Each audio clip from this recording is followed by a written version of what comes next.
Teenmar Mallanna future plan ఏంటి? ఇదే ఇప్పుడు తెలుగు రాష్ట్రాల్లో హాట్ టాపిక్. కాంగ్రెస్ నుంచి సస్పెండ్ చేయడంపై తీవ్ర స్థాయిలో స్పందించారు మల్లన్న. సీఎం రేవంత్ కుర్చీకి పునాది వేసిందే తానన్నారు.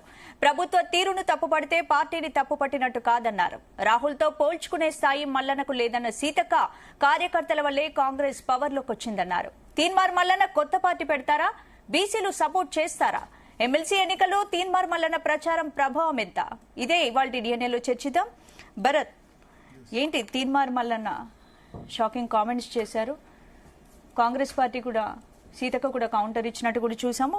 ఏంటి అంటే ఇప్పుడు ఎలా చూడొచ్చు తీన్మార్ మల్లన్న? అంటే మీరు మల్లన్నకు సంబంధించి సస్పెండ్ చేస్తూ గ్రాడ్యుయేట్ ఎలక్షన్ పోలింగ్ అయిన 2 days కి ఎగ్జాక్ట్ గా వచ్చింది. గ్రాడ్యుయేట్ ఎలక్షన్ పోలింగ్ 27వ తేదీ అయింది. మార్చి 1వ తేదీన స్టేట్మెంట్ వచ్చింది. సో తీన్మార్ మల్లన్న దాని గురించి రెస్పాండ్ అయ్యేందుకు 3-4 రోజులు ఆగారు. ఎందుకంటే ఎమ్మెల్సీ ఎలక్షన్ రిజల్ట్ రావాలని. ఇవాళ ఆయన తన రెస్పాన్స్ అనౌన్స్ చేశారు. 2-3 ప్రధాన అంశాలు మల్లన్న స్టేట్మెంట్ లో. ఒకటి, ఇప్పుడు ఆ బీసీ కులగణనకు సంబంధించి అది తప్పుడు జరిగిందని పూర్తిగా నమ్ముతున్నాం కాబట్టి లైవ్ లో నేను చించేశాను, క్యూ న్యూస్ తన ఛానల్లో చించేశాను. ఒకటి ఆయన చెప్తుంది. ఆయన కంపారిజన్ రాహుల్ గాంధీతో చేసుకున్నారు. రాహుల్ గాంధీ కూడా మన్మోహన్ సింగ్ గతంలో ఒక ఆర్డినెన్స్ తీసుకొచ్చారు. ఆ ఆర్డినెన్స్ ఏంటంటే 2013 ఎగ్జాక్ట్లీ ఎలక్షన్ కు 1 year కు ముందు ఒక ఆర్డినెన్స్ మన్మోహన్ సింగ్ తీసుకొచ్చారు. ఏంటంటే నేర చరిత్రల్ని ఎన్నికలకు దూరంగా ఉంచాలి అన్న విషయంలో సుప్రీంకోర్టు ఒక జడ్జిమెంట్ ఇచ్చింది. 2 సంవత్సరాల వరకు 2 సంవత్సరాల జైలు శిక్ష అయ్యేంత వరకు కూడా వాళ్ళకి దూరంగా ఉంచాలంటూ సుప్రీంకోర్టు జడ్జిమెంట్ ఇస్తే దాన్ని నలిఫై, అప్పుడు లాలూ ప్రసాద్ యాదవ్ కు 2 సంవత్సరాలకు మించి జైలు శిక్ష పడిన పరిస్థితి. సో లాలూ ప్రసాద్ యాదవ్ అక్కడ అనర్హత వేటు పడతాడన్న ఉద్దేశంతో యూపీఏ అలయన్స్ కాబట్టి లాలూ ప్రసాద్ యాదవ్ ఆర్జేడీ ఆయనకు ఇబ్బంది కాకుండా ఉండేందుకు మన్మోహన్ సింగ్ ప్రభుత్వం ఒక ఆర్డినెన్స్ తీసుకొచ్చింది. ఏంటంటే నేర చరిత్రల్ని కూడా రాజకీయాల్లో ఒకవేళ కన్విక్ట్ అయినా సరే 2 years వరకు ఛార్జ్ షీట్ లెవెల్లో వచ్చినా లేకపోతే జడ్జిమెంట్ వచ్చిన వెంటనే సుప్రీంకోర్టు హైకోర్టు దాకా వెళ్లకుండా జడ్జిమెంట్ వెంటనే 2 years తర్వాత కూడా పోటీ చేసేందుకు ఉద్దేశించిన ఆ ఆర్డినెన్స్ ను ప్రెస్ క్లబ్ లో, అప్పుడు నేను ఉన్నాను ప్రత్యక్ష సాక్షిని, ఢిల్లీ ప్రెస్ క్లబ్ లో అజయ్ మాకెన్, కాంగ్రెస్ ఇప్పుడున్న ట్రెజరర్, అప్పుడు ఢిల్లీ రాష్ట్ర అధ్యక్షుడిగా అజయ్ మాకెన్ ఉండే. అజయ్ మాకెన్ ఒక ప్రెస్ కాన్ఫరెన్స్ నిర్వహిస్తారని ప్రెస్ క్లబ్ లో సమాచారం వచ్చింది. వెళ్తే అజయ్ మాకెన్ పక్కన రాహుల్ గాంధీ కూర్చున్నారు. కూర్చొని ఈ సేమ్ ఆర్డినెన్స్ ను మన్మోహన్ సింగ్ ప్రభుత్వం తీసుకొచ్చిన ఆర్డినెన్స్ ఆయన చించేశారు. ఇది చెత్తబుట్టలో వేయదగింది, దీన్ని నేను వ్యతిరేకిస్తున్నానంటూ. సో చాలా పెద్ద సెన్సేషన్ తీసుకొచ్చింది ఆయన తల్లి సోనియా గాంధీ, యూపీఏ చైర్పర్సన్ మన్మోహన్ సింగ్. చించేసింది రాహుల్ గాంధీ. కదా ఆ చించేగానే మళ్ళీ అందరు నేతలు కూడా చేసి రాహుల్ గాంధీ చేసింది కరెక్ట్, రాహుల్ గాంధీ చేసింది కరెక్ట్ అంటూ అనడంతో ఏం జరిగింది, ఆ ఆర్డినెన్స్ ను అల్టిమేట్ గా యూపీఏ ప్రభుత్వం విత్డ్రా చేసుకోవడం జరిగింది. కానీ దాన్ని బీజేపీ ఎట్లా చేసిందంటే చూడండి, తీసుకొచ్చి మన్మోహన్ సింగ్ ను ఆ విధంగా అవమానించారు.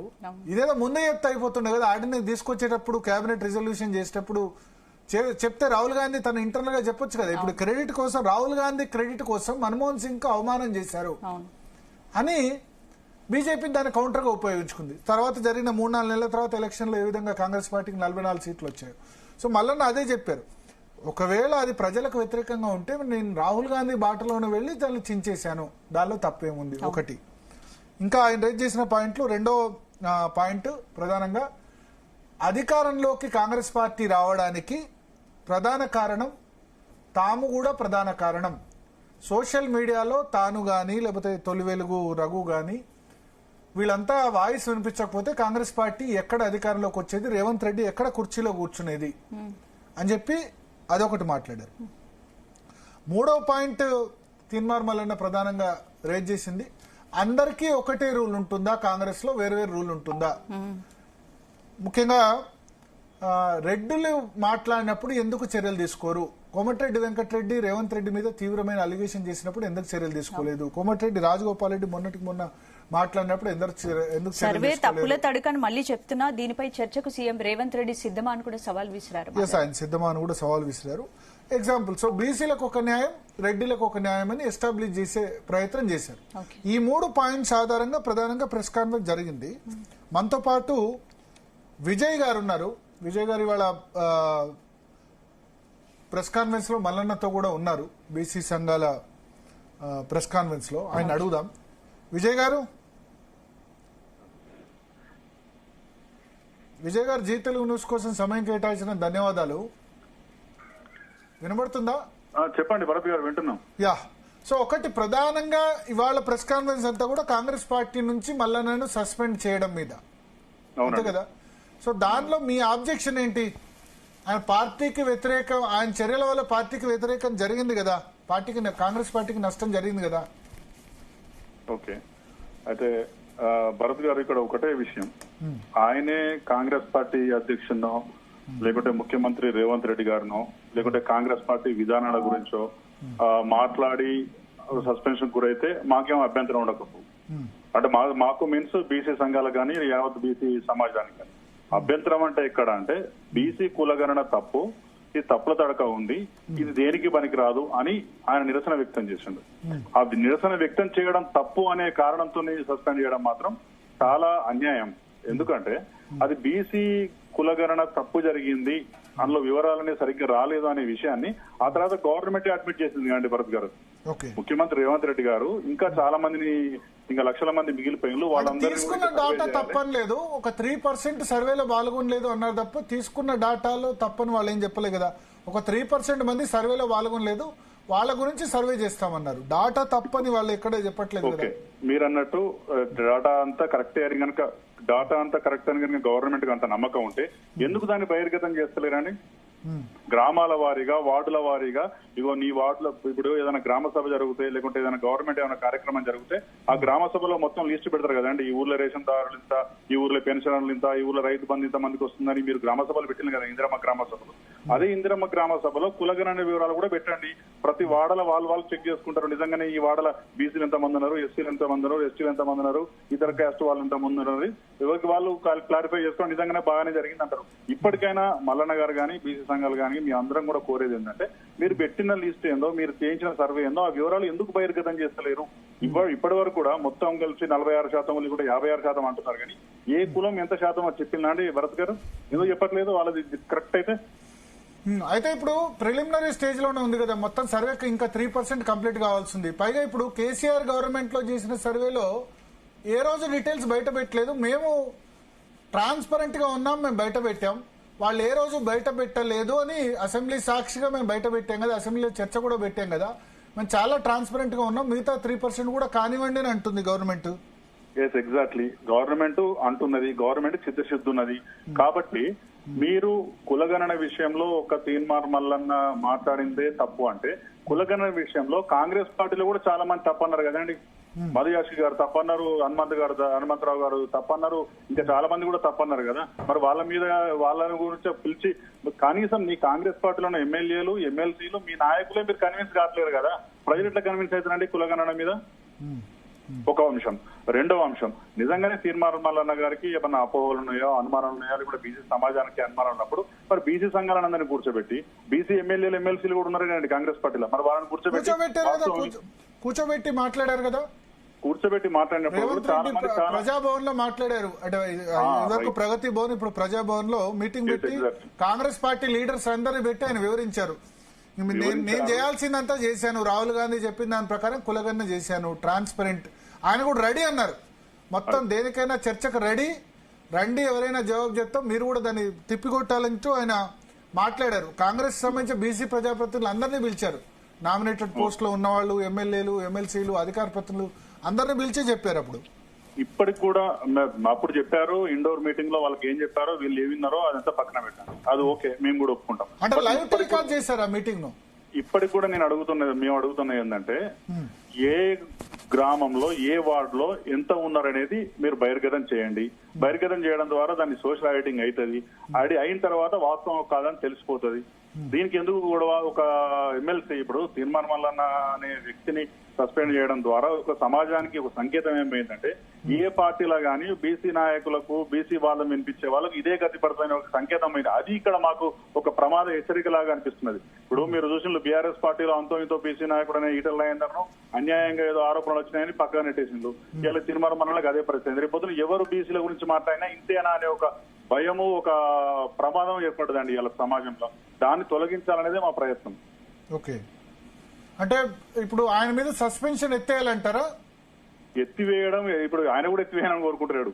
ఇక బీసీల గురించి మాట్లాడే సస్పెండ్ చేసిన పార్టీలో నేను ఎందుకుంటానని అనుకుంటున్నట్టున్నది బహుశా. ఓకే, బట్ ఇప్పుడు మీరు అన్నారు ఇది ఒక్కటే కాదు, వాళ్ళు చాలా మంది మంత్రుల మీద ఆరోపణ చేశారు. కోమటిరెడ్డి వెంకటరెడ్డి మీద, పొంగులేటి శ్రీనివాస్ రెడ్డి మీద, వాళ్ళ గురించి చాలా సార్లు నెగటివ్ మాట్లాడారు.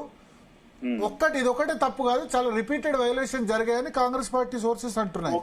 ఓకే సార్, ఒకవేళ వాళ్ళ పార్టీ నాయకుల మీద కనుక ఆయన తప్పుడు ఆరోపణలు చేసి కాంగ్రెస్ పార్టీ క్రమశిక్షణ చర్యల ఉల్లంఘన జరిగితే సస్పెండ్ చేస్తే మాకు కూడా అభ్యంతరం లేదండి, అది కాంగ్రెస్ పార్టీ అంతర్గత వ్యవహారం. కానీ బీసీ కులగణనకు సంబంధించిన దాన్ని తప్పుపట్టినందుకే సస్పెండ్ చేసినామని మహేష్ కుమార్ గారు కూడా వివరణ ఇచ్చారు, మీరు గమనిస్తే. తర్వాత ఇంకొకటి, పార్టీ క్రమశిక్షణ చర్యలు అనేది కేవలం బీసీ నాయకుల మీద, ఎస్సీ ఎస్టీ నాయకుల మీదనే ఉంటాయా, మిగతా నాయకుల మీద ఉండవా? అంతకుముందు మీరు గమనిస్తే వరంగల్ కు సంబంధించిన జడ్సన్ ఒక ఎస్సీ నాయకుడు, ఆయన మీద కూడా రేవంత్ రెడ్డి గారి మీద ఏదో ఆరోపణలు చేసిందని సస్పెండ్ చేసింది, మీకు తెలుసు ఆ విషయం. ఇప్పుడు మంత్రివర్గంలో ఉన్న కోమటిరెడ్డి వెంకరెడ్డి గారు, రాజగోపాల్ రెడ్డి గారు, చిన్నారెడ్డి గారు అనేక మంది నాయకుల మీద, పార్టీ మీద విమర్శలు చేసిందండి, మీకు తెలుసు. మరి వాళ్ళని ఎందుకు సస్పెండ్ చేయలేదండి ఈ రోజు వరకు కూడా? చిన్నారెడ్డి క్రమశిక్షణ కమిటీ చైర్మన్ గా ఉన్నారు. హలో, చిన్నారెడ్డి క్రమశిక్షణ కమిటీ చైర్మన్ గా ఉన్నారంటున్నా సార్. మీ వాయిస్ బ్రేక్ అవుతుంది. ఇప్పుడు వినబడుతుందా విజయ్ గారు? హలో, గట్టిగా విజయ్ గారు వినబడుతుందా? హలో, ఒకసారి పీసీఆర్ మళ్ళీ లైన్ లో తీసుకోండి. సో ఒకటి, ఇప్పుడు బీసీ సంఘాలు ఏమంటారంటే స్పందన, ఇది ద్వంద్వ ప్రమాణాలు. ఒకటి, ఇది చెడు సిగ్నల్ వెళ్తుంది, బీసీల గురించి ఫైట్ చేసినందుకు మల్లన్నను సస్పెండ్ చేశారంటే అది చెడు సిగ్నల్ వెళ్తుంది. మామూలుగా అయితే వాళ్ళ పార్టీ నేతల మీద విమర్శలు చేస్తే, సస్పెండ్ చేస్తే మేమేమనకపోదు. కానీ బీసీ ఇష్యూలో బీసీ కులగణను వ్యతిరేకించినందుకు, ట్రాన్స్పరెంట్ గా జరగలేదు అన్నందుకు గనక సస్పెండ్ చేస్తే అందుకని మేము ఇంటర్ఫియర్ అయ్యామని వాళ్ళు చెప్తున్నారు. మనకు ఇప్పటి వరకు విజయ్ ఫోన్ లైన్ లో చెప్పింది అదే. సేమ్ ఈటల రాజేందర్ కూడా బీఆర్ఎస్ నుంచి సస్పెండ్ చేశారు. సో ఇట్లా ప్రతి పార్టీ కూడా బీసీని ఈ విధంగా సస్పెండ్, బీసీలకు ఒక న్యాయం, రెడ్డి లీడర్స్ కు ఒక న్యాయం. ఇంతకుముందు బక్క జడ్సన్ కూడా ఇదే విధంగా సస్పెండ్ చేశారు అన్నది ప్రధానంగా వాళ్ళు చెప్తున్నారు. తన సస్పెండ్ తో దేశంలో బీసీ ఉద్యమానికి పునాది పడుతోందని కూడా మల్లన్న స్టేట్మెంట్ ఇచ్చారు. బీసీ ఉద్యమం ఇంకా తీవ్రతరం కాబోతుంది అనుకోవచ్చు. అంటే దేశంలో కంటే ముందు తెలంగాణ రాష్ట్రంలో కావాలి. ఒకటి, ఇది 1 month కు సంబంధించిన ఉద్యమమే కాబట్టి దీని మెజర్మెంట్ ఎక్కడి వరకు దీన్ని వెళ్తుంది అనేది మనం చెప్పలేం. 1 month క్రితమే స్టార్ట్ అయింది కాబట్టి, ప్రీమెచ్యూర్ స్టేజ్ కాబట్టి దీన్ని మనం కామెంట్ చేయలేం. అయితే దీనికి ఒక బీసీ ఉద్యమానికి ఒక లీడర్ ఉండాలి. తర్వాత ఒక వ్యక్తి చేతిలో కాకుండా బీసీ జేఏసీ లాంటిది ఏర్పడి దాన్ని ముందుకు తీసుకెళ్తే సక్సెస్ అవ్వడానికి అవకాశం ఉంటుంది.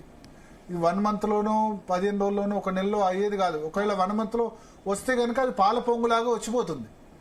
అది బిల్డప్ కావడానికి ఇయర్స్ పట్టిన సందర్భాలు ఉన్నాయి కొన్ని రాష్ట్రాల్లో. సో విజయ్ గారు మనతో పాటు మళ్ళీ జాయిన్ అయ్యారు. విజయ్ గారు, సో మీ ఉద్దేశం ఏంటి? ఇప్పుడు ఒక తీన్మార్ మల్లన్న సంబంధించిన సస్పెన్షన్ కాకుండా బీసీలకు సరైన ప్రాతినిధ్యం దొరకాలి అని అందరూ కలిసి రాబోయే రోజుల్లో పోరాడదలుచుకున్నారా?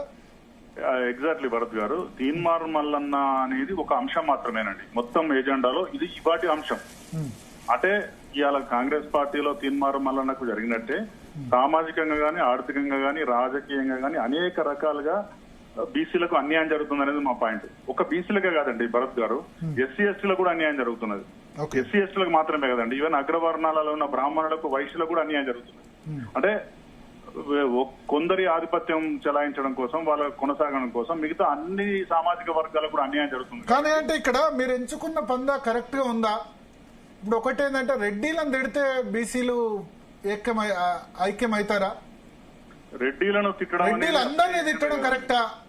రెడ్డిలో ఇప్పుడు రెడ్డిలో నేను ఒకటే క్వశ్చన్ అడుగుతా. రెడ్డిల్లో గనక సామాజికంగా అందరినీ హక్కును చేర్చుకునే గుణం లేకపోతే 43 మంది ఎమ్మెల్యేలు ఎట్లా గెలుస్తారు రెడ్డి సామాజిక వర్గం? ఇప్పుడనే కాదు, మీరు 2014 చూసుకోండి, 19 చూసుకోండి, ఎన్ని సంవత్సరాలైనా టాప్ మీకు తెలంగాణలో మొట్టమొదటి సామాజిక వర్గం రెడ్డి ఉంది.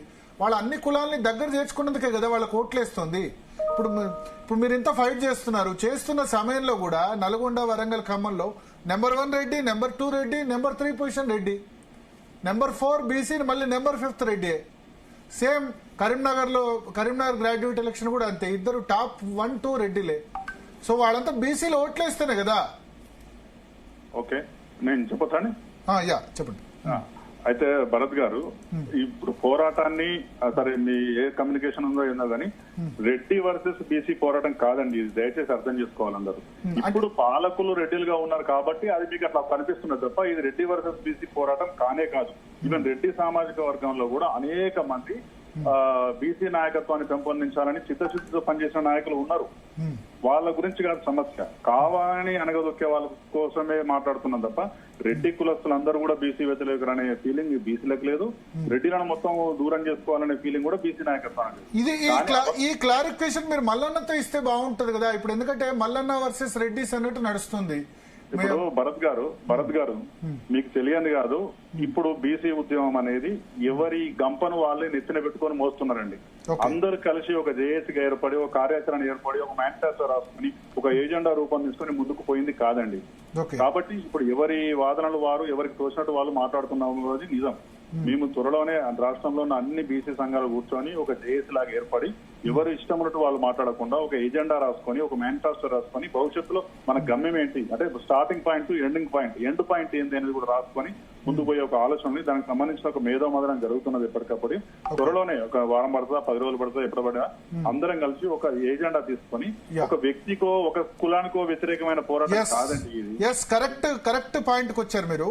ఇప్పుడు ఒక వ్యక్తికో ఒక కులానికో ఒక పార్టీకో వ్యతిరేకంగా ఉద్యమం నిర్మిస్తే అది ఎంతో కాలం నిలబడదు అన్న అభిప్రాయం. ఎందుకంటే ఇప్పుడు మీరు చేస్తున్న వాదనలో జర్నలిస్ట్ గా బీసీ సంఘాలు చేస్తున్న వాదనలు నేను అంగీకరిస్తాను. బీసీలకు రిప్రజెంటేషన్ దొరకలేదు. 50% మించి ఉన్న బీసీలు ఒక్కసారి కూడా రాష్ట్రంలో ముఖ్యమంత్రి కాలేదు. ఎమ్మెల్యే సీట్లలో, ఎమ్మెల్సీ సీట్లలో ప్రజాప్రతినిధులుగా సరైన ప్రాతినిధ్యం దొరకలేదు. Everybody will agree. కానీ మీరు ఒక కులాన్నో ఒక పార్టీనో టార్గెట్ చేసుకుంటే ఆ కులం అంతా కూడా ఇప్పుడు ఏకమైతే అది అల్టిమేట్ గా బీసీలకే కదా నష్టం జరిగేది. తప్పకుండా మీరు చెప్పింది 100% కరెక్ట్. ఆ ప్రమాదం కూడా ఉన్నది. కానీ నేను ఇవాళ కూడా చెప్తున్నాండి, రెడ్డి కులస్తులలో చాలా మంది సామాజిక ఉద్యమకారులు ఉన్నారు. చరిత్రనంతా చూసుకుంటే మనకు తెలంగాణ సాయుధ పోరాటం కాంచి మొదలు పెట్టుకుంటే ఇప్పటి వరకు నక్సలైట్ పోరాటం కాంచి తెలంగాణ ఉద్యమం అంతా చూసుకుంటే బీసీ నాయకత్వాన్ని పెంచి పోషించిన రెడ్డి నాయకులు అనేక మంది ఉన్నారండి. అందులో మాకు ఏమాత్రం అనుమానం లేదు. మా పోరాటం రెడ్డి కులస్తుల మీదనో ఒక అగ్రకులం మీదనో కాదు. ఇవాళ నేను ఇంతకుముందు మాట మాట్లాడినా మీరు సరిగ్గా దాన్ని రిజిస్టర్ అయిందో కాలేదో, వైశ్యులు దాదాపు రెడ్డిలతో సమానంగా ఉంటారండి ఈ రాష్ట్రంలో. అసలు వైశ్య కులం లేని ఊరు ఉండదండి. కానీ ఇలా వైశ్యులకు లభిస్తున్న ప్రాతినిధ్యం ఎంతండి? అసెంబ్లీలో గానీ, మంత్రివర్గంలో గానీ, ఎక్కడ గానీ వాళ్ళకి అన్యాయం జరగట్లేదండి. బ్రాహ్మణులకు జరుగుతున్న ప్రాతినిధ్యం ఎంతండి? ఇవాళ శ్రీధర్ బాబు గారు మంత్రిగా ఉండొచ్చు కానీ మంత్రి ఒకప్పుడు భారతదేశంలో 14 రాష్ట్రాలు స్వాతంత్రం వచ్చినప్పుడు అంటే 14 రాష్ట్రాలు బ్రాహ్మణులు ముఖ్యమంత్రులు అండి. ఇవాళ ఎంతమంది బ్రాహ్మణులకు మంత్రి పదవులు వస్తున్నాయి, ఎంతమంది ముఖ్యమంత్రి అవుతున్నారు అంటే నిర్ణయం ఏంటంటే ఒక్క మాకే కాదు, కులాలకే కాదు, ఈ భారతదేశం అనేది ఒక నిచ్చెన మెట్ల సమాజం. ఇది అనేక కులాల సమూహం. కాబట్టి ఏ కులానికి సంబంధించిన వాటా ఆ కులానికి రావాలనేది తప్ప రెడ్డి వాళ్ళది బీసీలు తీసుకోవాలి, బీసీ వాళ్ళు ఎస్టీ తీసుకోవాలని కాదు. ఎవరు ఎంత జనాభా ఉంటే అంత జనాభా ప్రకారం వాళ్ళకి అన్ని అవకాశాలు రావాలనేదే పోరాటం అండి ఇక్కడ. ఇప్పుడు ఉదాహరణకు భరత్ గారు మీరు కూడా చూస్తున్నారు, ఎస్సీ ఎస్టీలో కూడా అన్యాయం జరుగుతుందండి ఈ రాష్ట్రంలో. గత గవర్నమెంట్ లో కానీ ఈ గవర్నమెంట్ లో కానీ తీసుకోండి, ఎస్టీలలో కోయలకు మంత్రి పదవి ఇస్తే లంబడాలకు ఇయ్యరు, లంబడాలకు మంత్రి పదవి ఇస్తే కోయలకు ఇయ్యరు. దాదాపు 10% ఉన్న ఎస్టీలకు ఒక్క మంత్రి పదవి పంచడం ఏందండి? అట్లనే ఎస్టీలకు కూడా అయితే మాదిగా లేకుంటే మాల, ఇవాళ మంత్రివర్గంలో ఇద్దరు ఉండొచ్చు. టీఆర్ఎస్ 10 ఏళ్లలో మాలకిస్తే మాలకి మాలకి కదండి మంత్రి పదవి. ఇది అది అన్యాయం కాదా? ఓన్లీ బీసీలు కాదండి, అణగారిన వర్గాలకు, గొంతు లేని వర్గాలలో అగ్రవర్ణాలుగా ఉన్న వాళ్ళు కూడా ఉన్నారండి. వాళ్ళందరికీ అన్యాయం జరుగుతుంది. కాబట్టి ఎవరు ఎంతో లెక్క తేలిస్తే వాళ్ళకి సంబంధించిన వాటా ఇవ్వాలన్నది మా డిమాండ్ తప్ప అన్ని తీసుకొచ్చి మొత్తం 119 సీట్లలో బీసీలను గెలిపేయాలనేది మా ఉద్దేశం కాదండి. 60 మందియే మాకు హక్కు ఉన్నది, 60 మంది బీసీలను గెలిపేయాలనేది మా డిమాండ్. అంటే ఇప్పుడు ఈ వ్యాఖ్యల మీద క్లారిఫికేషన్ ఇప్పిస్తారా మీరు కానీ మిగతా బీసీ సంఘ పెద్దలు కానీ మల్లన్నతో? రెడ్డిలకు సంబంధించి ఆ రోజు వరంగల్ సభలో చేసిన దాంతో చాలా మంది హట్ అయ్యారు. నేను ఇప్పుడు టీవీలో చర్చ పెడితే కూడా చాలా మంది ఫోన్ చేస్తున్నారు, వై ఆర్ యూ ఎంకరేజింగ్ మాకు వ్యతిరేకంగా మాట్లాడిన వాళ్ళని. అట్లా కాదు కదా, ఇది ఒక వ్యక్తి కాదు, అది తీసుకున్నది కాజ్, బీసీ కాజ్. ఆ కాజ్ ను డెఫినెట్ గా జీ తెలుగును సపోర్ట్ చేస్తుంది. సమాజంలో ఎవరెంత నెంబర్స్ లో ఉన్నారో అండర్ ప్రివిలేజ్ సెక్షన్ అంటే ఎవరికైతే ఎక్కువ ప్రాతినిధ్యం లేదో వాళ్ళకి ఎక్కువ ప్రాతినిధ్యం కలిగించాలని మేము డెఫినెట్ గా జీనియస్ నుంచి ఫైట్ చేస్తాం, దాన్ని సపోర్ట్ చేస్తాం. ఇది ఒక వ్యక్తికి సంబంధించో దాని కాదు. సో ఇప్పుడు నేను చెప్పినట్టు ఈ విషయంలో క్లారిఫికేషన్ కనుక ఇప్పించగలిగితే, రెడ్డిలకు సంబంధించి వ్యాఖ్యలు లేకుండా బీసీ మూవ్మెంట్ తీసుకెళ్ళగలిగితే అది మూవ్మెంట్ కూడా మంచిదే కదా. అయితే తప్పకుండా భరత్ గారు, మీ ఆలోచనకు నిజంగా ధన్యవాదాలు. నేను అనేది ఇవాళ ఆల్రెడీ తీర్మాన మల్లన్న గారు కూడా ప్రెస్ మీట్ లో చాలా స్పష్టంగా చెప్పాను, నేను రెడ్డి కులస్తులు అందరికి వ్యతిరేకంగా మాట్లాడలే. ఒక రెడ్డి అనే వ్యక్తి నాకు వ్యతిరేకంగా పిచ్చి పిచ్చి మెసేజ్ పెడతాను, ఆ వ్యక్తిని ఉద్దేశించి అన్నా, కానీ అది రాంగ్ ఇంటర్ప్రిట్ అయింది. కాబట్టి నేను మళ్ళీ వివరణ ఇస్తానని మళ్ళీ ఇచ్చారు. మీరు అన్నట్టు భవిష్యత్తులో కూడా ఇంకా వాళ్ళకు క్లారిటీ లేదు అనుకుంటే అన్ని సామాజిక వర్గాలకు సంబంధించి కూడా క్లారిటీ ఇవ్వడానికి మేము సిద్ధంగా ఉన్నామండి. అందులో పెద్ద భేషాలకు పోవడం లేదు. ఎందుకంటే రేపు పొద్దున మేము అనుకున్నట్టు, మనందరం అనుకున్నట్టు తెలంగాణలో ఒక బహుజన రాజ్యం, బీసీ రాజ్యం వచ్చినా రెడ్డి వాళ్ళతో కానీ మిగతా అగ్రవర్ణాలతో కలిసి పనిచేయాల్సిందేనండి. ఆ రెడ్డికి సంబంధించిన వాళ్ళు చేస్తే ఎగ్జాంపుల్ చెప్తాను. నరేంద్ర మోడీ గుజరాత్ చీఫ్ మినిస్టర్ గా 15 సంవత్సరాలు ఉన్నంత కాలం అక్కడ పటేల్ డామినేటెడ్ స్టేట్ కదా. ఆయన బీసీ సామాజిక వర్గం. సరే, ఆయన బీసీలు 94 లో కలిపారంటే 94 ఆయన ముఖ్యమంత్రి కాదు, అప్పుడు రాజకీయాల్లో కూడా రాలేదు. కానీ ఆయన 15 సంవత్సరాలు ముఖ్యమంత్రిగా ఉన్నంత కాలం పటేల్ ఉద్యమం రాలేదు. పటేల్ చీఫ్ మినిస్టర్ ఉండగా పటేల్ ఉద్యమం వచ్చింది, పటేల్కి రిజర్వేషన్ ఇవ్వాలని. సో అంటే ఒక నాయకుడు గనక గట్టిగా ఉంటే ఏ విధంగా మెయింటైన్ చేయొచ్చు అదర్ డామినెంట్ క్యాస్ట్ అనే ఉదాహరణ. ఆనందీబెన్ పటేల్ ఉండగా పటేళ్లకు చీఫ్ రిజర్వేషన్లు కావాలని ఉద్యమం వచ్చింది. సో అట్లా ఇప్పుడు బీసీలకు సంబంధించి వచ్చినా సరే దాని అప్పర్ కాస్ట్ యాక్సెప్టెన్స్ తో గనక ముందుకు తీసుకెళ్తే ఏ ఇబ్బంది ఉండదు కదా. ఒప్పుకోకపోవచ్చు, అందరూ ఒప్పుకోకపోవచ్చు, బట్ ద్వేషాలు, ఈర్షలు లేదా కొట్లాటలు లేకుండా ముందుకెళ్ళొచ్చు కదా అంట. 200% సార్. ఇప్పుడు యాక్చువల్ గా చెప్పాలంటే మనము ఒక ఉమ్మడి సమాజం సార్ మనది, భరత్ గారు. ప్రతి కులము ఇంకొకరి మీద ఆధారపడి బతికే సమాజం మనది. అది రెడ్డోళ్ళ, కాపోళ్ళ, వైశ్యుల. ఇప్పుడు ఆ ఊర్లో ఒక వైశ్యుడు లేడనుకోండి, సరుకు అమ్మటోడు లేడనుకోండి, పక్క ఊరి పోయి కొనుక్కోసుకోవాలండి. అది సేవే, అది సర్వీస్ గానే భావించాలి మనం. అట్లా ఈ మన సమాజము ఒకరి మీద ఒకరికి డిపెండ్ అయిన సమాజం. కాబట్టి ఒక కులాన్ని మొత్తం ఎలిమినేట్ చేయడం అంటూ ఎక్కడ జరగదండి, జరగవచ్చు. మా బాధ అంతా ఏంటంటే మేము బీసీలం కాబట్టే తక్కువ మర్యాద ఇచ్చి, బీసీలు కాబట్టే తక్కువ అవకాశాలు ఇచ్చి, బీసీలు కాబట్టే అనగదొక్కే ఒక సంస్కృతిని మాత్రమే మేము వ్యతిరేకిస్తున్నాం. ఇప్పుడు ఒక చిన్న విషయం చెప్తా భరత్ గారు, టైం ఉంది అంటే మీకు. రెడ్డి అనే పేరు పెట్టుకుంటేనే సమాజంలో మర్యాద దక్కుతుంది అనే ఒక దౌర్భాగ్యమైనటువంటి వాతావరణం తెలంగాణలో ఉన్నది. దీన్ని మీరు ఒప్పుకొని తీరాలి. ఎందుకంటే మా బీసీ కులాలలో చాలా కులాలు, ఉదాహరణకు కాపోళ్ళు ఉన్నారండి. చాలా మంది కాపోళ్ళు బీసీ కులాల నుండి కూడా చివరికి రెడ్డి అని పెట్టుకుంటారు. ఎందుకు రాను రెడ్డి అని పెట్టుకున్నామంటే, రెడ్డి అంటేనే సమాజంలో గౌరవం దొరుకుతాను సార్. పోలీస్ ఆఫీసర్ పోయినా, ఆఫీసులకు పోయినా, ఎక్కడ పోయినా రెడ్డి అంటే గౌరవం ఇస్తారు, కానీ బీసీ అంటే ఎవరు గౌరవం ఇస్తారు సార్ అనే పరిస్థితి ఉంది మా కులంలో సార్. మా కులంలో కూడా కొంతమంది రెడ్డి అని పెట్టుకున్నారు సార్ పేరు. ఇప్పుడు రఘువీరారెడ్డి గారు ఉన్నారు, కులంలో కూడా రెడ్డి అని పెట్టుకుంటారు. చాలా మంది ఉన్నారండి. మీకు రేపు వచ్చి మీ స్టూడియోలో కూర్చోబెట్టాడు 10 మందిని కూర్చోబెడతానండి. అంటే నేను ఏమంటానంటే రెడ్డి అనేది ఉంటేనే గౌరవం దక్కుతుంది, లేకుంటే దక్కదు అనే ఒక దౌర్భాగ్యమైనటువంటి సంస్కృతి ఉండడం కరెక్ట్ కాదు కదండి. దానికోసం ఆరాటం, దానికోసం పోరాటం తప్ప ఒక కులానికి వ్యతిరేకంగానో, ఒక వర్గానికి వ్యతిరేకంగానో, ఒక నాయకునికి వ్యతిరేకంగానో మాత్రం కాదు. ఇవాళ రేవంత్ రెడ్డి గారు కూడా నిజంగానే మంచి ఉద్దేశంతోనే కులగణన చేపట్టారు అని నేను అనుకుంటున్నా. మీరు కూడా అనుకుంటున్నారు అనుకుందామండి. 42% స్థానిక సంస్థల రిజర్వేషన్ చట్టం తెస్తామని అంటున్నారు. నిజంగా ఆయన మేము ధన్యవాదాలు చెప్తున్నామండి. నేను ఒకటే ఒక ప్రశ్న అడుగుతున్నా భరత్ గారు, స్థానిక సంస్థలలో 42% చట్టం చేసి రిజర్వేషన్ చేస్తాం, ఒకవేళ కోర్టులు ఒప్పుకోకుంటే మా పార్టీ టికెట్లు 42% బీసీలకు ఇస్తామని రేవంత్ రెడ్డి గారు అన్నారంటే బీసీ సమాజం పట్ల, బీసీ సమాజం తరఫున ఆయనకు ధన్యవాదాలు. ఎట్ ది సేమ్ టైం వచ్చే అసెంబ్లీ ఎన్నికలలో కూడా బీసీలకు 42% టికెట్లు కాంగ్రెస్ పార్టీ ఇస్తుంది అనే మాట ఎందుకు చెప్పలేకపోతున్నారండి? ఎందుకు పనికిరాని పదవులు బీసీలకు ఇచ్చి పనికొచ్చే పదవులు ఇయ్యమో అని ఇండైరెక్ట్ గా చెప్తున్నారా? మీరెట్లా అర్థం చేసుకుంటారండి దీన్ని? అర్థమైందా సార్? సో అయితే ఒకటి ఇక్కడ ఏంటి, బీసీ రాజకీయ పార్టీ పెడతారా, కొత్త రాజకీయ పార్టీయా, జేఏసా? ఎందుకంటే ఇప్పుడు ఎగ్జిస్టింగ్ పొలిటికల్ పార్టీస్ అయితే మరి Congress, BJP national parties, BRS అయితే బీసీలకు రాజ్యాధికారం అయితే దక్కదు కదా.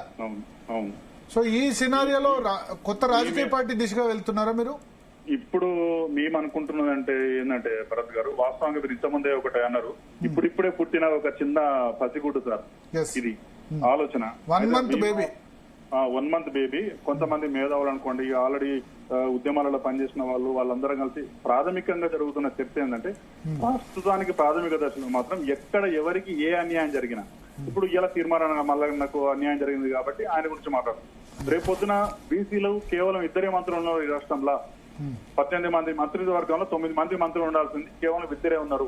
మంత్రివర్గంలో బీసీలకు న్యాయం చేయండి అని అడుగుతాం. కానీ వాళ్ళు గెలిచింది 7 ఎమ్మెల్యేలే కదా. కాంగ్రెస్ లో ఇప్పుడు 19 మంది 20 మంది పోటీ చేశారు, 7 గెలిచారు. ఎమ్మెల్సీ కూడా చేయొచ్చు కదా సార్. ఎమ్మెల్సీ కూడా చేయొచ్చు. ఇప్పుడు ఎమ్మెల్సీ కూడా చేయొచ్చు కదా. ఎమ్మెల్సీ కూడా ఒకళ్ళో 2 ఉన్నారు, ఎమ్మెల్సీ లేరు. ఎమ్మెల్సీ ఇచ్చి కూడా చేయొచ్చు కదా సార్. ఇప్పుడు వాళ్ళకి ఒక 4 ఎమ్మెల్సీ వస్తాయి కదా, ఎమ్మెల్సీలను కూడా బీసీలను ఇచ్చి చేయొచ్చు కదా. 4 ఎమ్మెల్సీలో 1, 2 ఇవ్వచ్చు, ఇచ్చి చేయొచ్చు అంటారు. చేయొచ్చు కదా. అంటే నేను అంటే ఒక కాంగ్రెస్ పార్టీ మీద కాదు, ఇప్పుడు బీజేపీ ఉంది సార్. మేము తెలంగాణలో బీజేపీ వాళ్ళు బీసీని ముఖ్యమంత్రి చేస్తామని ప్రకటిస్తుంటారు. మీ ప్రకటనకు చిత్తశుద్ధికి అమలుకు తేడా ఉంది కదా సార్. ఈ ఎల్పీ లీడర్ నువ్వు బీసీ చేయాలి, ఒక రాష్ట్ర పార్టీ అధ్యక్షుడిని బీసీ చేయాలి, ఒక కేబినెట్ మినిస్టర్ ను బీసీ చేయాలి. ఎక్కడ నువ్వు బీసీలను ప్రోత్సహించినావు సార్? మేము ఒత్తిడి పెడతాం రేపు పొద్దున. నువ్వు బీసీ ముఖ్యమంత్రి అన్నావు కదా, ఎల్పీ లీడర్ ని బీసీ చేయి. నువ్వు బీసీ ముఖ్యమంత్రి అన్నావు కదా, నీ రాష్ట్ర అధ్యక్షుని బీసీ చేయి. అప్పుడు నువ్వు మాట్లాడు. ఇప్పుడు కవిత గారు కూడా బీసీల గురించి నేను ఉద్యమాలు చేస్తా మాట్లాడుతూ అంటున్నారు. Welcome it. ఇప్పుడు కేసీఆర్ గారు అధ్యక్షుల పదవి ఉన్నారు, ఎల్పీ పదవి వాళ్ళకే ఉన్నది, వర్కింగ్ ప్రెసిడెంట్ పదవి వాళ్ళకే ఉన్నది. దాంట్లో ఏదో ఒకటి త్యాగం చేయండి బీసీలకు. రేపు ఎల్పీ లీడర్ గా శాసన మండలి ఇచ్చినట్టున్నారు, శాసన మండలి మధుసూనాచారి ఇచ్చినట్టున్నారు. అవును సార్. ఒక్క ఇంట్లో ఒక్క మనిషికి 2-3 పదవులు ఉండే బదులు ఇలా కేసీఆర్ గారు ఎట్లాగో అసెంబ్లీకి రావట్లేదు, ఆయన ఎల్పీ లీడర్ గా ఆయన బాధ్యతలు నిర్వర్తించలేదు సార్. ఆయనకుంటే ఆయన కారణాలు ఉంది, దాన్ని మేము ఖండించలేదు. ఆయన అదే ప్లేస్ లో ఒక బీసీ నాయకుని పెట్టండి సార్. ఆయనకు కారు ఉంటది, ఆయనకు ఆఫీస్ ఉంటది, ఆయనకు ప్యూన్ ఉంటాడు, ఆయనకు అసిస్టెంట్ ఉంటారు. ఆ రాష్ట్ర వ్యాప్తంగా తిరిగి మా బీసీల కోసం పనిచేస్తాడు కావచ్చు. మేము అనేది అది అట్లా మేము ఒత్తిడి పెట్టదలుచుకున్నాం సార్. అదొక్కటే విషయంలో చాలా విషయాలలో ఎక్కడెక్కడ అన్యాయం జరుగుతుందో దాని మీద ఎలుగెత్తి రాజకీయ పార్టీల ద్వారా వాటిని సాధించే ప్రయత్నం చేస్తాం సార్. తర్వాత ఏం జరుగుతుంది అనేది ఇప్పటికి చెప్పలేం మనం. ఓకే, అంటే రాజకీయ ఇప్పుడైతే ప్రిలిమినరీ దశలో కేవలం రాజకీయ పార్టీల మీద ఒత్తిడి. రాజకీయ పార్టీ దానికి సంబంధించి ఇంకెటువంటి నిర్ణయం తీసుకోలేదు ప్రత్యేక రాజకీయ పార్టీ. సార్ బ్రేక్ అవుతుంది సార్ ఫోన్. ప్రత్యేక రాజకీయ పార్టీ విషయంలో అయితే నిర్ణయం తీసుకోలేదు ఇంకా. యా కట్ అవుతుంది, మళ్ళీ ఒకసారి ప్రయత్నం చేయండి. సో మొత్తానికి స్పందన మనకు వీళ్ళ కార్యాచరణ అయితే తెలిసింది. ఒకటి, ఒక లాబింగ్ అంటే బీసీ జేఏసీ లాగా, బహుశా తెలంగాణ జేఏసీ టీజేఏసీ ఎట్లా ఉందో బీసీ జేఏసీ లాగా ముందుకు వెళ్లే అవకాశం ఉంది. అయితే ఇక్కడ మనం 1-2 విషయాల్లో ఇక్కడ చూడాలి. అదేంటంటే బీసీలకు సంబంధించి 1-2 విషయాలు చూడాలి. పార్టీల్లో అన్ని పార్టీలో డిస్క్రిమినేషన్ ఉంది. కేవలం కాంగ్రెస్ పార్టీని నిందించడం కరెక్ట్ కాదు. బీఆర్ఎస్ లో ఉంది, బీజేపీలో ఉంది, తర్వాత కాంగ్రెస్ లో ఉంది, అన్ని పార్టీలో ఉంది. ఒక్కో పార్టీని ఒక్కో కమ్యూనిటీ డామినేట్ చేస్తుంది. బీఆర్ఎస్ వెలమ కమ్యూనిటీ డామినేట్ చేస్తుంది, కాంగ్రెస్ రెడ్డిస్ డామినేట్ చేస్తున్నారు, బీజేపీ అంటే అది జాతీయ పార్టీ కాబట్టి ఓకే. బీజేపీలో రెడ్డిస్ ఉన్నారు, నార్త్ ఇండియాలో బ్రాహ్మణ్ బనియా పార్టీ అంటారు, బ్రాహ్మిన్స్ బనియాస్ డామినేట్ అంటారు. So Narendra Modi prime minister అయిన తర్వాత కొంచెం మారింది. ఆయన 81 మందిలో 27 మంది బీసీలకు అవకాశం ఇచ్చారు. సో ఇక్కడ మనం ఓవరాల్ గా చెప్పింది ఏంటంటే బీసీ జేఏసీగా ఏర్పడి ఒత్తిడి చేసే ప్రయత్నం చేస్తా అని చెప్తున్నారు. ఆ ఒత్తిడి రాజకీయ పార్టీల మీద ఒత్తిడి తీసుకొచ్చి తర్వాత అది సక్సెస్ కాకపోతే ఎలక్షన్ ముందు రాజకీయ పార్టీ కూడా మారొచ్చు. విజయ్ గారు ఏమంటారు, రాజకీయ పార్టీగా మారేందుకు ఎంత ఛాన్సెస్ ఉన్నాయి మీ ఉద్యమం? నేను అనుకుంటున్నా సార్, ఇప్పుడు ప్రజాభిప్రాయానికి లేకుంటే ఈ బీసీ వాదానికి తలొక్కి నిజంగా రాజకీయ పార్టీలు తమ రాజకీయ పార్టీలను కాపాడుకోవాలనుకుంటే, కాంగ్రెస్ వాళ్ళు మళ్ళీ అధికారం రావాలనుకుంటే, బీజేపీ వాళ్ళు ఈ రాష్ట్రంలో అధికారానికి రావాలనుకుంటే, బీఆర్ఎస్ వాళ్ళు కూడా మళ్ళీ అధికారం రావాలనుకుంటే ప్రజల అభిప్రాయానికి తలొక్కి నిర్ణయాలు తీసుకుంటారని మేము భావిస్తున్నాం సార్. అసలు ఒక రాజకీయ పార్టీ బీసీలకు పెట్టే అవకాశం ఇస్తారని నేను అనుకుంటలేను. ఎందుకంటే ప్రజల అభిప్రాయం మేరకు వాళ్ళు పనిచేయాలి. ఇవాళ ప్రజలు ఏం కోరుకుంటున్నారు, ఈ రాష్ట్రంలో స్వాతంత్రం వచ్చిన కానీ ఇప్పటి వరకు కూడా ఒక్కసారి కూడా బీసీ ముఖ్యమంత్రి కాలేదు. దాని వల్లనే బీసీలకు అన్యాయం జరుగుతుంది అనే ఒక ఫీలింగ్ లో ఉన్నారు. కాబట్టి బీసీలకు అన్యాయం జరగకుండా అన్ని రంగాల్లో చూస్తే ఆ నినాదమే రాదు. ఫస్ట్ పాయింట్, తెలంగాణకు అన్ని రకాలుగా న్యాయం జరిగితే తెలంగాణ నినాదం రాకపోవాలండి. అట్లా ఇప్పుడు రాజకీయ పార్టీలు మేల్కొనాలి. ఇప్పుడు ఇది ఉద్యమం బయలుదేరిందండి, దీన్ని ఎవడు ఆపలేడు. ఒక విజయ్ కుమార్ నడపడు, ఒక తిమ్మన్ మల్ల నడపడండి, ప్రజలు నడుపుకుంటారు. ఎక్కడికక్కడ చైతన్యవంతమైన ఎవడు ఆపలేడు. రాబోయే ఎన్నికలలో బీసీలు ముఖ్యమంత్రిని చేస్తాం, సగం మంది మంత్రి పదవులు. మరి ఎందుకు ఈ గ్రాడ్యుయేట్ గానీ టీచర్ ఎమ్మెల్సీ గానీ డిఫరెంట్ గా ఎందుకు వచ్చాయంటారు? ప్రజల్లో ఒకళ్ళు బీసీలో చైతన్యం ఉంటారు. సార్ ఇప్పుడు మనం భరత్ గారు అర్థం చేసుకోవాల్సింది ఏంటంటే టీచర్ ఎమ్మెల్సీ అటు సమాజం ఎట్లయితే కులాలుగా విడిపోయి ఉంటుందో సార్, టీచర్ ఎమ్మెల్సీ అనేది ఒక యూనియన్ల వారిగా విడిపోయి ఉంటుంది సార్. ఇందులో బీసీ వాదం, ఎస్సీ వాదం, ఎస్టీ వాదం ఉండదు సార్. బేసిక్ ఎందుకు ఈ మాట మాట్లాడతానంటే ప్రతి మండలంలో ప్రతి కాడ కూడా ఎక్కడికెక్కడ డివైడ్ అయి ఉంటాయి సార్. వాళ్ళు ఉండి వాళ్ళు ఓట్లు వేసుకుంటారు. తర్వాత ఎంత సార్ 25,000 ఓట్లు సార్, అవి చాలా చిన్న ఎన్నికలు సార్. 4 జిల్లాలలో 25,000 ఓట్లు అంటే యూ కెన్ ఇమాజిన్ సార్. ప్రతి నియోజకవర్గంలో కనీసం 500 ఓట్లు 600 ఓట్లు. నేను అగ్రి యూనియన్లతో అగ్రి, బట్ కరీంనగర్ ఎమ్మెల్సీ అట్లా యూనియన్ రాలేదు. నిజానికి తపస్ యూనియన్ అక్కడ పెద్దగా ప్రయారిటీ ఉండదు. ఎక్కడైనా పిఆర్టీయూ నెంబర్ 1, పిఆర్టీయూ లేకపోతే యూటీఎఫ్, ఎస్టీ ఉంటాయి.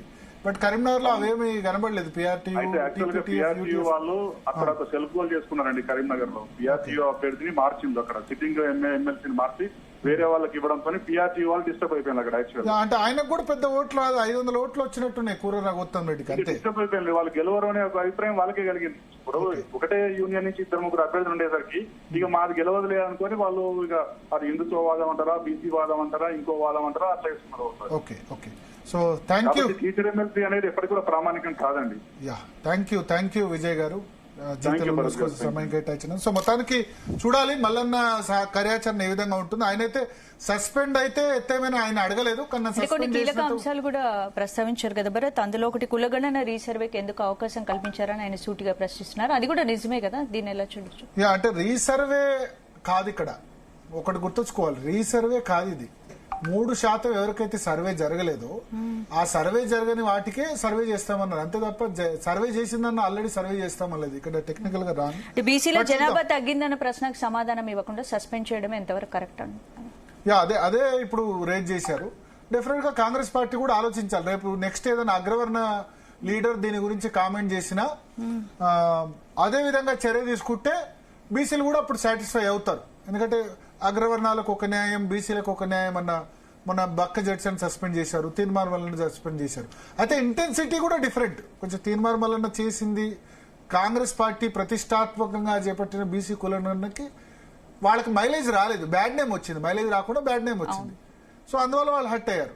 దీనిలో ఇద్దరు వైపు న్యాయం ఉంది. సరిగ్గా జరగలేదు అని ఆయన చంపారు.